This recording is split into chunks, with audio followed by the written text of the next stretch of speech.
It's puppy bath time. Make sure you have a puppy that is at least 8 weeks of age, because under 8 weeks of age, it's hard for them to regulate their body temperature. So you want to make sure that you're just using baby wipes to try to clean them, unless they get super, super dirty, but ideally wait till they're at least 8 weeks of age to start with bath time. You don't want to wait too far after 12 weeks of age, just because getting them used to a bath early during that early socialization window. I do like to get my puppies bathed in that 9 to 10 week mark, just because I want them to get that experience in early. So between that 8 to 12 week age mark is ideal. Make sure you have your supplies available. Make sure you have shampoo that is gentle and formulated for puppies. Check the label, make sure it's okay for puppies, because puppies can have sensitive skin. I like to have a face cloth to use on the puppy's face. Putting a cotton ball in each ear is good, but make sure you take them out when you're done.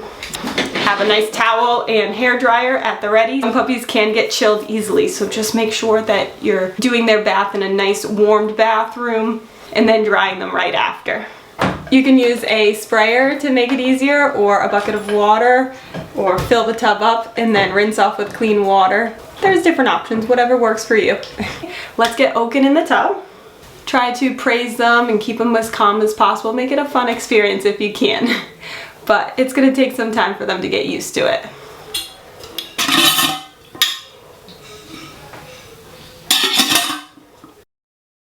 You don't want water getting into their ear canals, so popping a cotton ball in each ear is a great idea with puppies, just to try to keep water from getting down in there, because those ear canals are L-shaped. They go down and in, and any water getting in there gets trapped, and that can cause an ear infection. When choosing a water temperature, you want to make sure it's not too cold and not too hot. So puppies are very sensitive to temperatures. You're going for like a lukewarm water in between, so feel it on your wrist and make sure it doesn't feel hot or cold on your wrist. You want to go right in that middle zone for them. In their first time in the tub, it can be a little scary for them, so if your shower or bathtub has a pressure setting that you can adjust, you'll want to adjust it to a lower pressure setting for a puppy's first bath, so they can get used to the sensation of the water trickling over them without it being a high pressure. Ooh, water! What do you think? I do place shampoo on my puppy's back, and I lather it in, and I use the extra shampoo to wash the rest of his body, excluding his head. Alright, so you want to massage in the shampoo. With puppies that are potty training, you're definitely going to want to make sure you're washing their groin, their butt, all around their genitals, to make sure that there's no urine sitting there. Make sure that you're getting any urine or feces off of them. And make sure you wash those paws well. Let me see those paws. Good boy. What a good boy.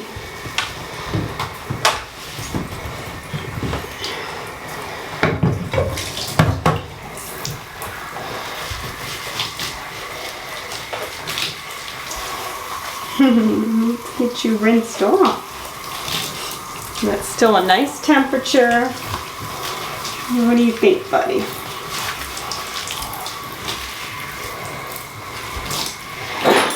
When he gets bigger, I'll let the shampoo sit for longer.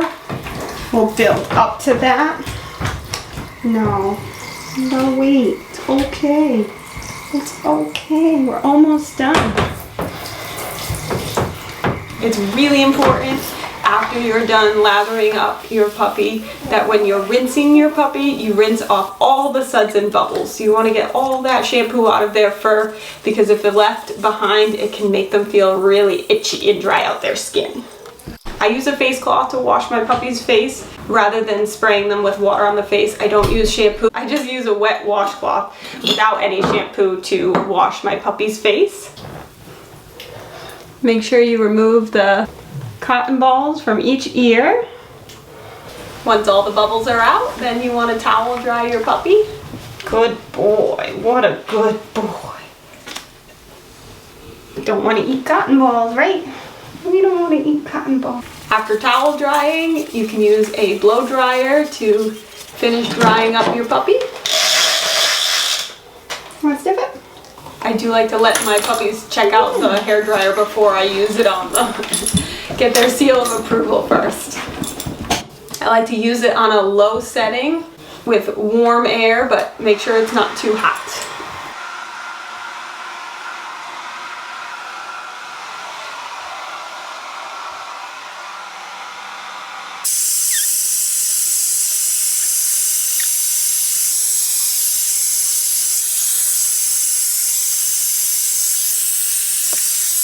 With towel drying and blow drying, your short-haired coat breeds are going to dry pretty quickly, so you just want to dry them up so they don't get a chill.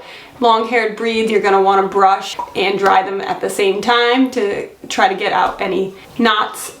With your long-haired breeds, it is best if you can brush them before bathing and then brush them and dry them after bathing as well. So Oaken did well for his first puppy bath. He's 10 weeks old. He is a South African Mastiff. And he was trying to hop out of the tub as expected, but he did well overall. Now I don't expect to have to bathe him for potentially another month, unless he gets really dirty where the baby wipes that I normally use isn't enough to wash him. You just don't want to bathe them too often because they can dry out their skin and make them feel a little itchy. Dogs' coats do need the oils that their body secretes to nourish their coat. So if you're constantly bathing them, they're gonna lose those oils and their skin's gonna dry out. So rule of thumb is about once a month, but baby wipes can definitely help in the meantime. And if you're getting ready to give your puppy their first bath, just know that you're gonna get wet. My shirt is pretty wet, as is my skirt. He is going to be a big dog, so bathing in the bathtub is something we do as a puppy, but when he's older, he'll be having his bath outside. If you want to see how I bathe my adult farm dogs without using cold water from the hose, you should definitely check out that video. 1, 2, 3, 4. Do you want a farm? A wicked awesome farm? Watch this channel to learn what to do. We love to farm and we'll show you. Yeah.